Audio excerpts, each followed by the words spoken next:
Hello friends, അകലെ latest review. അങ്ങനെ വീട്ടുവേലക്കാരിയായ Ambika ആങ്ങളയുടെ care ഓഫിൽ ഒരു മഹാറാണിയായിട്ടങ്ങ് മാറി. ഭർത്താവിനെ ഉപേക്ഷിക്കുകയോ തല്ലിപ്പിരിക്കുകയോ എന്തൊക്കെയോ ആക്കിയിട്ട് ഇവിടെ അങ്ങ് താമസവും ആക്കി. എല്ലാം നിന്റെ കാൽ കീഴിലാണെന്ന് അഹങ്കരിച്ച് എല്ലാവരെയും വെല്ലുവിളിച്ച് നീ നടന്നു. അംബിക നാണം കെട്ട് അമ്മേ എന്നിങ്ങനെ സരസ്വതി അമ്മയെ വിളിക്കുമ്പോൾ സരസ്വതി അമ്മ പറയാ, ബാക്കിയും കൂടെ പറയട്ടടി. എന്നെ തമ്പുരാട്ടിന്ന് വിളിച്ച നാവ് കൊണ്ട് പിന്നെ നീ എന്നെ അമ്മയെന്ന് വിളിക്കാൻ തുടങ്ങി. ഇവിടെ നടന്നത് എന്തൊക്കെയാണെന്നുള്ള അന്വേഷണത്തിലാണ് ഞാൻ. അപ്പോൾ അവൾ എന്നോട് വിവരം അന്വേഷിക്കാൻ വന്നേക്കുന്നു. അതെന്താണെന്നറിയാനുള്ള നിന്റെ ഒരു ആകാംക്ഷയുണ്ടല്ലോ, അതിപ്പോൾ വേണ്ട. എനിക്ക് നിന്നോട് പറയാൻ മനസ്സില്ല. ഞാനിപ്പോൾ നിന്നെ ഗെറ്റ് ഔട്ട് അടിക്കുന്നില്ല, പക്ഷെ പറയുക പൊയ്ക്കോ ഇവിടുന്ന്. ആരെയും വകവെക്കാതെ തല ഉയർത്തി അഹങ്കാരിയായിട്ട് നടന്ന അംബിക നാണം കെട്ട് വിയർത്ത് വിളറി തല കുനിച്ച് ആ റൂമിൽ നിന്നങ്ങ് ഇറങ്ങി പോവുകയാണ്. ഈ സമയം ദീപക്ക് പുറത്തു നിന്ന് എന്തൊക്കെയോ മൊബൈലിൽ ഞോണ്ടിക്കൊണ്ടിരിക്കുക. അപ്പോഴംബിക അങ്ങോട്ട് വരുന്നുണ്ട്. അവൻ ചോദിക്കുന്നു, എന്താ അമ്മ ചിരിച്ച മുഖമായിട്ട് പോയതുപോലെ അല്ലല്ലോ അമ്മ ഇപ്പോൾ വരുന്നത്? എന്ത് പറ്റിയമ്മേ കരഞ്ഞ മുഖത്തോടെ തിരിച്ചു വരാൻ? സരസ്വതിയുടെ വായിന്ന് വല്ലതും കിട്ടിയോ? എടാ ദീപക്കെ, ഞാൻ ഇവിടെ നടക്കുന്ന ഡിസ്കഷൻ്റെ സത്യാവസ്ഥ അറിയാൻ വേണ്ടി ആ സരസ്വതിയുടെ അടുത്തൊന്ന് പോയിരുന്നു. എൻ്റെ ക്ഷമ കെട്ട് ഞാൻ അങ്ങോട്ട് ചെന്നതാ. അതിനെന്താ, അവർ പൊളിച്ചടുക്കിയായിരിക്കും അമ്മേ, അല്ലേ? അയ്യയ്യോ, തേച്ചാലും മായ്ച്ചാലും പോകാത്ത ചീത്ത, വല്ലാത്ത നാണക്കേടായിപ്പോയി. എന്നാലേ അമ്മ അതങ്ങ് അനുഭവിക്കും, അല്ലാതെ ഇനി എന്ത് ചെയ്യാൻ പറ്റും? ഒരു 10 സെക്കൻഡിന്റെ വ്യത്യാസത്തിലാണ് ആ സ്ത്രീ അന്ന് രക്ഷപ്പെട്ടത്. അല്ലെങ്കിൽ അവരുടെ ചിതയിപ്പം കത്തി എരിയുമായിരുന്നു. ഇനി അതുപോലെ ഒരു അവസരം വരുത്തില്ലടാ മോനെ. അവസരമൊക്കെ വരുമമ്മേ, അമ്മ ധൈര്യമായിട്ടിരിക്കുക. അവരെ ഞാൻ തന്നെ തീർത്തു തരാമേ. അവരെ കൊന്നു കളയണം മോനെ, അല്ലാതെ നമുക്ക് രക്ഷയില്ല. കൊച്ചമണി അങ്ങനെ ലാപ്ടോപ്പ് കമ്പനിക്കാരെ കബളിപ്പിച്ച് കുറേ പൈസയൊക്കെ അക്കൗണ്ടിൽ വന്നിട്ടുണ്ട്. അതിന് എന്ത് ചെയ്യണമെന്നറിയാതെ മരുമോളെ വിളിച്ചിട്ട് ചോദിക്കുന്നു, എടി തങ്കപ്പെട്ട എൻ്റെ മരുമോളെ. അതുപോലെ തന്നെ പ്രിയയും പറയുന്നു, എന്താണ് എൻ്റെ പുന്നാര അമ്മായിയമ്മേ. എടി പ്രിയ, ഞാനൊരു ചെറിയ ബ്ലേഡ് കമ്പനി തുടങ്ങിയാലോ എന്ന് ആലോചിക്കുമായിരുന്നു. നിൻ്റെ അഭിപ്രായം എന്താ? അപ്പോൾ പ്രിയ പറയാം, അത് ശരി, അപ്പോൾ നിങ്ങളുടെ കയ്യിൽ കാശ് ഒരുപാടുണ്ട്. അങ്ങനെ ഒത്തിരി ഒന്നുമില്ല, എൻ്റെ ആവശ്യത്തിനുണ്ട്, എൻ്റെ ആവശ്യത്തിന് മാത്രം. അല്ലടി പ്രിയേ, ഇവിടെ 1 ലക്ഷം രൂപയ്ക്ക് എത്ര രൂപ പലിശ കിട്ടും? യോ എനിക്കറിയത്തില്ല, ഞാൻ ആരോടും ഇതുവരെ പലിശയ്ക്ക് പൈസ വാങ്ങിച്ചിട്ടുമില്ല. നിങ്ങളൊരു കാര്യം ചെയ്യ്, നിങ്ങളുടെ മകനോട് തന്നെ ചോദിരി. അങ്ങേർക്കാണെങ്കിൽ പലിശയ്ക്ക് കാശ് മേടിച്ചേ നല്ല ശീലമുള്ള ആളാ.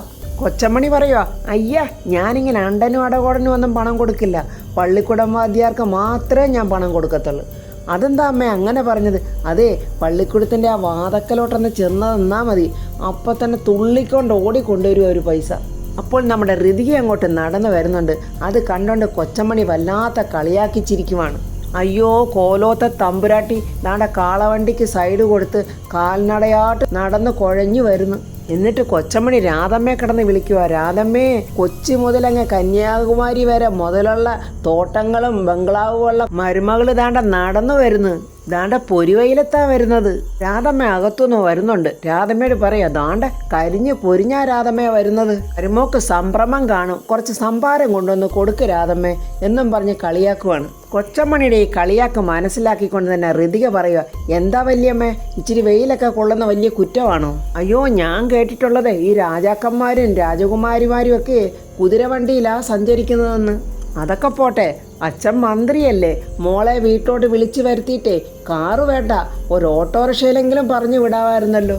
അതും പോരാങ്കിൽ അമ്മ മഹാറാണി അവിടെ ഇല്ലേ, അവർക്കൊരു കാറ് വിളിച്ചിട്ട് പറഞ്ഞു വിടാൻ വയ്യായിരുന്നു. ഋതിക പറയുക, അവരൊക്കെ പാവങ്ങളല്ലേ വല്യമ്മേ, അവരെയൊക്കെ അങ്ങ് വെറുതെ വിട്ടേരെ. അത് കേട്ടിട്ട് കൊച്ചമ്മണി പറയാ, അതെങ്ങനെ അവരെ വെറുതെ വിടാൻ പറ്റും? അവർ വലിയ കൊലച്ചതിയല്ലേ ഞങ്ങളുടെ മരുമകളോട് ചെയ്തത്.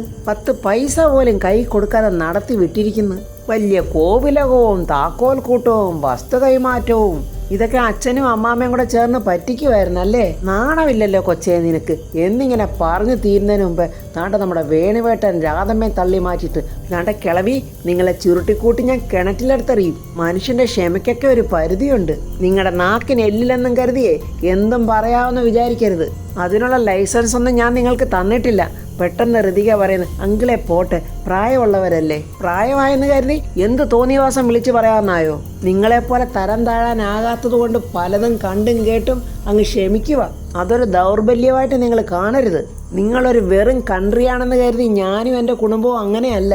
എൻ്റെ മകൻ രാജുവിനെ കല്യാണം കഴിച്ചെന്നുള്ള ഒരു തെറ്റ് മാത്രമേ ഈ കുഞ്ഞ് ചെയ്തിട്ടുള്ളൂ. അതുകൊണ്ടേ എല്ലാവർക്കും എടുത്തിട്ട് കൊട്ടാവുന്ന ചെണ്ടയൊന്നും അല്ല ഈ കുഞ്ഞ്. നിങ്ങൾക്കറിയില്ല ഈ കുഞ്ഞിൻ്റെ മഹത്വത്തെക്കുറിച്ച്. കൊണ്ടുപോയി കാണിച്ചിട്ടും അത് മനസ്സിലാക്കാനുള്ള വിവരം പോലും നിങ്ങൾക്കില്ലാതായല്ലോ. ഋതിക പറയുക, അങ്കിളെ പോട്ടെ, എനിക്കതിൽ വിഷമമൊന്നുമില്ല. അതെ, ഇവിടെ പലരുടെയും സപ്പോർട്ടുള്ളത് കൊണ്ടാണ് നിങ്ങളിങ്ങനെ സംസാരിക്കുന്നതെന്ന് എനിക്കറിയാം. എന്നാലേ അതിനി അങ്ങ് നിർത്തിക്കോ എന്നിങ്ങനെ വേണുവേട്ടൻ പറഞ്ഞുകൊണ്ടിരിക്കുമ്പോൾ കുടിച്ചുന്മത്തനായി ഇതാണ്ട് ഒരു ലെവലും ബോധമില്ലാതെ ജയൻ അങ്ങോട്ട് വരുന്നുണ്ട്. അത് കണ്ടിട്ട് വേണുവേട്ടൻ പറയുന്നു, എൻ്റെ ദൈവമേ, ദേണ്ട വരുന്ന അടുത്ത മാരണം. വേണുവേട്ടൻ കരഞ്ഞുകൊണ്ട് തന്നെ പറയുവാണ്, എൻ്റെ ദൈവമേ, ഈ വീടിനെ ചന്തയോട് പോലും ഉപമിക്കാൻ പറ്റത്തില്ലല്ലോ. ചന്തയ്ക്ക് ഇതിനേക്കാളും കൾച്ചറുണ്ട്. ജയൻ മുണ്ടൊക്കെ വല്ലാതെ വാരി ഉടുത്ത് ചെരുപ്പ് രണ്ടും എടുത്ത് കൈ പിടിച്ചോണ്ടാണ് വരവ്. മോൻ ആടി വരുന്നത് കണ്ടിട്ട് കൊച്ചമ്മണി പറയാ, എൻ്റെ ദൈവമേ, പലതരം പാമ്പിനെ കണ്ടിട്ടുണ്ട്, എന്നാൽ ഈ ഒരെണ്ണത്തിനെ ആദ്യമായിട്ട് കാണുക. എന്തൊരു വെടക്ക് മണമാ. എന്താടാ ജയ, ദുർഗന്ധം എന്ന ബ്രാൻഡ് കമ്പനിയുടെ മദ്യമാണോടാ നീ കുടിച്ചത്? ജയൻ്റെ ആ കോലം കണ്ടിട്ട് രാധമ്മയ്ക്കും പ്രിയയ്ക്കും ഒക്കെ അങ്ങ് സങ്കടം വരുക. രാധമ്മ ഉടനെ പറയുക, ഈ നശിച്ച വീട്ടിൽ നിന്ന് എങ്ങോട്ടെങ്കിലും അങ്ങ് പോയാൽ മതിയായിരുന്നു. ഉരിഞ്ഞു പോകുന്ന മുണ്ട് നേരെ ഉടുക്കാൻ പോലും പറ്റാതെ നിൽക്കുന്ന ജയനെ നോക്കി പ്രിയ പറയുന്നു, എന്തുവാ ജയേട്ടായി കാണിക്കുന്നതൊക്കെ? അത് കേട്ടിട്ട് വേണുവേട്ടന് ദേഷ്യം വരുക. അവിടെ ഒരു ജയേട്ടൻ, ഇതൊക്കെ ഇവിടെ നടക്കുമെന്ന് കരുതിയിട്ടല്ലേ ഈ മര്യാദകളൊക്കെ ഇവിടെ കാണിക്കുന്നത്? നാക്ക് കുഴഞ്ഞ് സംസാരിക്കാൻ പോലും വയ്യാതെ ജയൻ പറയുന്നു, സോറി, മനസ്സിനെ കൺട്രോൾ ചെയ്യാൻ പറ്റാതെ പോയതിൽ പറ്റിയ ഒരു തെറ്റാ, അതുകൊണ്ട് നിങ്ങളെല്ലാവരും എന്നോട് ക്ഷമിക്കണം എന്നും പറഞ്ഞ് കൈയെടുത്ത് തൊഴുകയൊക്കെ ചെയ്യുന്നുണ്ട്. തകർന്ന ഹൃദയവും തളർന്ന ശരീരവുമായിട്ടാണ് ഞാൻ നിൽക്കുന്നത്. ജയൻ അങ്ങനെ പറയുമ്പോൾ വേണുവേട്ടൻ പറയുന്നു, എടാ, ഇത് നാടകത്തിലെ ഡയലോഗ് അല്ലയോടാ. എന്ത് ചെയ്യാനാ, രക്ഷപ്പെടാൻ വേണ്ടി ഞാനൊരു വഴി കണ്ടെത്തിയതാ. അതെനിക്ക് വേണ്ടപ്പെട്ടവർ തന്നെ അതങ്ങ് തട്ടിയെടുത്ത്. കൊച്ചമ്മണിയെ നോക്കിയാണ് ജയൻ അത് പറയുന്നത്. എരുന്ന് തിന്നാൻ നടക്കുന്നവരെ തുറന്നു തിന്നാൻ നടക്കുന്ന കീടങ്ങൾ. അത് കേട്ടിട്ട് കൊച്ചമ്മണി പറയുന്നു, കൂടെ നിൽക്കുന്നവർക്കിട്ട് കുതികാല് കെട്ടാൻ നോക്കിയാലേ ഇങ്ങനെ ഇരിക്കും. എനിക്കിപ്പോൾ സത്യം പറഞ്ഞ് ജീവിക്കാൻ ഒരു വഴിയില്ല എന്ന് കരഞ്ഞുകൊണ്ടൊക്കെ ഇങ്ങനെ ജയൻ പറയുക. അത് കേട്ടോണ്ട് ഋതിക പറയുന്നു, പക്ഷേ അതിനുള്ള സൊല്യൂഷനൊന്നും ഇതല്ലല്ലോ ജയേട്ടാ. ജയേട്ടൻ സമാധാനത്തോടെ ഇരിക്കും, നമുക്ക് എന്തെങ്കിലും ഒരു വഴി നോക്കാം, ഞാനും സഹായിക്കാം. അത് ജയൻ അങ്ങോട്ട് തീരെ സുഖിച്ചില്ല. ഓ, ഒരു സഹായം? എന്ത് സഹായമാണോ എനിക്ക് ചെയ്തു തരാൻ പോകുന്നത്? നിങ്ങളുടെ കോവിലകത്തെ കൃഷിപ്പണിയാണോ അതോ ടാപ്പിംഗ് ആണോ? അത് കേട്ടിട്ട് വേണുവേട്ടൻ ചോദിക്കുന്നു, എന്താടാ, അതെന്താടാ മോശമായ പണിയാണോ? കണ്ടവനെ പറ്റിച്ചിങ്ങനെ ജീവിക്കുന്നതിനേക്കാളും എന്തുകൊണ്ടോ അന്തസ്സുള്ളതാടാ ആ പണി. പ്രിയ പറയുക, മറ്റുള്ളവരെ നാണം കെടുത്താനായിട്ട് വന്നേക്കുന്നു. നിങ്ങളോട് ഞാൻ പലവട്ടം പറഞ്ഞിട്ടുണ്ട്, കള്ളും കുടിച്ചോണ്ട് ഇങ്ങോട്ട് വന്നേക്കരുതെന്ന്. എടി, ഭർത്താവിൻ്റെ സങ്കടങ്ങൾ മനസ്സിലാക്കി അയാൾ രണ്ട് അടിച്ചോട്ടെന്ന് പറയുന്നവളാടി യഥാർത്ഥ ഭാര്യ. അതൊരു നല്ല കുലശ്രീയുടെ ലക്ഷണമാണ്. എനിക്കങ്ങനെ കുലശ്രീ ആകണ്ട. നിങ്ങൾ കള്ളു കുടിക്കുന്നത് എനിക്കിഷ്ടമല്ല. എടി പ്രിയേ, നിൻ്റെ ഇഷ്ടം നോക്കിയാണോടി ഞാൻ ജീവിക്കേണ്ടത്? അങ്ങനെ ജീവിക്കാൻ പറ്റുന്നില്ലെങ്കിൽ നിങ്ങൾ ഇപ്പം തന്നെ നിങ്ങളെ പാട് നോക്കി ഇവിടെ നിന്ന് ഇറങ്ങിപ്പോയിക്കോണം. ഞാനും എൻ്റെ കുഞ്ഞും എങ്ങനെങ്കിലും ജീവിച്ചോളാം. ആഹാ, അത്രയ്ക്കായോടി എന്നും പറഞ്ഞ് ജയൻ പ്രിയെ അടിക്കാനായിട്ട് കൈ ഓങ്ങുമ്പോൾ പെട്ടെന്ന് ആ കൈക്ക് കയറി ഋതികയെ അങ്ങ് പിടിക്കുവാണ്. എന്താ ജയേട്ടാ ഇത്? ഇങ്ങനെ സങ്കടത്തോടെ ഋതിക ചോദിക്കുവാണ്. പ്രിയെ അടിക്കാനോങ്ങിയ ജയൻ്റെ കയ്യിൽ ഋതിക കയറി പിടിച്ചിരിക്കുന്ന കണ്ടുകൊണ്ട് പ്രിയ പറയാ, കൈവിട്, നിന്നോട് കൈവിടാനാ പറഞ്ഞത്. എൻ്റെ ജയേട്ടൻ്റെ കയ്യിൽ കയറി പിടിക്കാനേ നീ ആളായിട്ടില്ല കേട്ടോ. എൻ്റെ ഭർത്താവിനോട് ഇത്രയും അടുപ്പം കാണിക്കുന്നത് എനിക്ക് ഇഷ്ടവുമല്ല. എൻ്റെ ഭർത്താവ് എന്നെ തല്ലുകയോ കൊല്ലുകയോ ചെയ്യട്ടെ, പ്രിയേച്ചി ഞാൻ എന്നിങ്ങനെ പറയുമ്പോൾ പ്രിയ വീണ്ടും ദേഷിക്കുവാണ്. അതിനേക്കാൾ അവകാശവും അധികാരവും ഒക്കെ അയാൾക്കുണ്ട്. അതിന് നിനക്കെന്താടി? ആ രമ്യയെ രാജു കല്യാണം കഴിച്ചിരുന്നെങ്കിൽ ഈ കുടുംബം ഇന്ന് രക്ഷപ്പെടുമായിരുന്നു. ശ്രീക്കും ഹരീഷിനും അന്തസ്സായിട്ട് ആ രുക്മിണിയമ്മയുടെ വീട്ടിൽ താമസിക്കാമായിരുന്നു. എൻ്റെ ജയേട്ടൻ ആ രമ്യയുടെ ബിസിനസ്സിൽ പങ്കാളിയുമാകുമായിരുന്നു. ഈ നശിച്ച വാടക വീടിന് പകരം ഞങ്ങൾക്ക് സ്വന്തമായിട്ടൊരു വീടും കിട്ടുമായിരുന്നു. ഞങ്ങളുടെ എല്ലാവരുടെയും ജീവിതം തകർത്ത നീ ഒറ്റ ഒരുത്തിയ. പ്രിയയുടെ ആ നന്ദിയില്ലാത്ത വാക്കുകളൊക്കെ കേട്ട് പാവം നമ്മുടെ ഋതിക സങ്കടത്തോടെ അങ്ങനെ നിൽക്കുവാണ്. എന്നിട്ട് പ്രിയ ഉടനെ ഇങ്ങോട്ട് വാ മനുഷ്യ എന്നും പറഞ്ഞ് ജയനെയും വലിച്ചുകൊണ്ട് അകത്തോട്ട് പോവുകയാണ്. കരഞ്ഞുകൊണ്ട് നിൽക്കുന്ന ഋതികയുടെ അടുത്ത് വന്ന് സമാധാനിപ്പിക്കുവാണ് വേണുവേട്ടൻ. എൻ്റെ മോള് കരയാതെ, എനിക്കിതിൽ വലിയ വിഷമമുണ്ട്. മോള് കണ്ട ഒരു ലോകം വലുത്, ഇത് വേറൊരു ലോകമാണ്.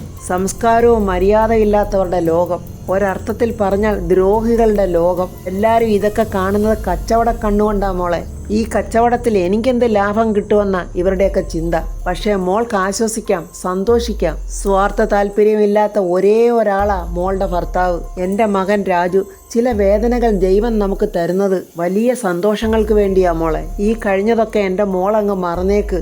ഇനി എങ്ങനെ എന്തു പറഞ്ഞ് ഈ കുഞ്ഞിനെ ആശ്വസിപ്പിക്കും എന്ന് വിഷമിച്ച് നിൽക്കുവാണ് നമ്മുടെ വേണുവേട്ടൻ. സരസ്വതി അമ്മ അംബികയെ പറഞ്ഞതൊക്കെ അംബികയ്ക്ക് ദഹിച്ചില്ല. അവൾ ആകെ സങ്കടത്തിൽ ദേഷ്യം മൂത്തൊരു പ്രാന്തിയെ പോലെ അവൾ അങ്ങോട്ടും ഇങ്ങോട്ടും റൂമിൽ നടക്കുക. അപ്പോഴത് കണ്ടോണ്ട് നമ്മളെ ശേഖരൻ അങ്ങോട്ട് ചെന്നിട്ട് ചോദിക്കുന്നു, എന്താ ചേച്ചി ഒരു ടെൻഷനോടെ നടക്കുന്നത്, ഒരുമാതിരി കൂട്ടിലടച്ചിട്ട വെരുകിനെ പോലെ? എന്താ ചേച്ചി കാര്യം? എടാ നിന്റെ ഭാര്യയോട് ഞാനൊരു ചായ ചോദിച്ചിട്ടേ 1.5 മണിക്കൂറായി, എന്നിട്ട് ഇതുവരെ കിട്ടിയിട്ടില്ല. പാലും പഞ്ചസാരയൊക്കെ മേടിക്കാനേ അവളങ്ങ് സൂപ്പർ മാർക്കറ്റിൽ പോയിരിക്കുവാണ് അല്ലേ? അതിന് ചേച്ചി ചായ ചോദിച്ചിട്ട് 1.5 മണിക്കൂറൊന്നും ആയില്ലല്ലോ. ഞാനിന്നാണ്ട് അവിടെ കേട്ടിരിക്കുമായിരുന്നല്ലോ. അപ്പോൾ നമ്മുടെ സരസ്വതി അമ്മ ആ ഭാഗത്ത് മാറി നിന്ന് കേൾക്കുന്നുണ്ട് ഇതൊക്കെ. നീ അല്ലെങ്കിലും നിന്റെ ഭാര്യയെ ന്യായീകരിക്കുകയല്ലേ ചെയ്യത്തുള്ളൂ. ന്യായീകരിക്കുമൊന്നും അല്ല ചേച്ചി, അവൾക്ക് ചായ എടുക്കാനൊരു സമയം വേണ്ടേ? അതൊക്കെ കണ്ടോണ്ട് സരസ്വതി അമ്മ മനസ്സിൽ പറയുന്നുണ്ട്, ഇവളുടെ ഈ ദേഷ്യത്തിന്റെ കാരണമൊക്കെ എനിക്കറിയാം. അപ്പോൾ യാമിനി ചേച്ചിന്ന് വിളിച്ചോണ്ട് ചായ കൊണ്ടുവന്ന് അംബികയ്ക്ക് കൊടുക്കുന്നു. അംബിക ചായ ഇങ്ങോട്ട് വാങ്ങിച്ച് വായിലോട്ട് വെച്ചിട്ട് എടുത്തൊരൊറ്റ ഏറാ കപ്പും ചായയും കൂടെ. വെടിയേറ്റ പന്നിയെപ്പോലെ ചീറുവാണ് അംബിക. ഇതെന്തോ മാട്ടവെള്ളോ? ചൂടുമില്ല, മധുരവുമില്ല, തണുപ്പുമില്ല. എന്താടി നീ എന്നെ കളിയാക്കുവാണോ എന്നിങ്ങനെ അംബിക ചോദിച്ചപ്പോൾ ഇത്രയും നാളും ചേച്ചി പറയുന്നതൊക്കെ പേടിച്ചു നിന്ന ശേഖരൻ അംബികയോട് പറയുന്നു, നിങ്ങൾ പറയുന്നതൊക്കെ കേൾക്കാൻ എൻ്റെ ഭാര്യയുണ്ടല്ലോ, നിങ്ങളുടെ വേലക്കാരിയല്ലേ. അവളോട് ഇനി ആജ്ഞാപിക്കാനും തട്ടിക്കയറാനും വന്നാലുണ്ടല്ലോ എൻ്റെ സ്വഭാവം മാറും.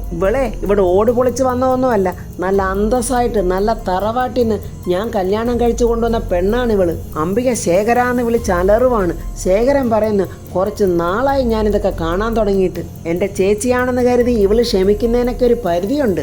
നിങ്ങളുടെ ദേഷ്യം തീർക്കേണ്ടത് എൻ്റെ ഭാര്യയോടല്ല എന്നിങ്ങനെ പറഞ്ഞുകൊണ്ടിരിക്കുമ്പോൾ ദീപക് വേട്ടാവളിയൻ വന്നിട്ട് ചോദിക്കുന്നു, ഇവിടെ എന്തോ ഇങ്ങേര് കിടന്ന് ഇങ്ങനെ ബഹളം വെക്കുന്നത്, ഇവിടെ എന്താ ഉണ്ടായത് എന്നിങ്ങനെ ചോദിക്കുകയും ശേഖരൻ ഒറ്റടി അവൻ്റെ കർണക്കുറ്റിക്ക്. എൻ്റെ നേരെ തർക്കുത്തരം പറയാൻ മാത്രം നീ വളർന്നോടാ?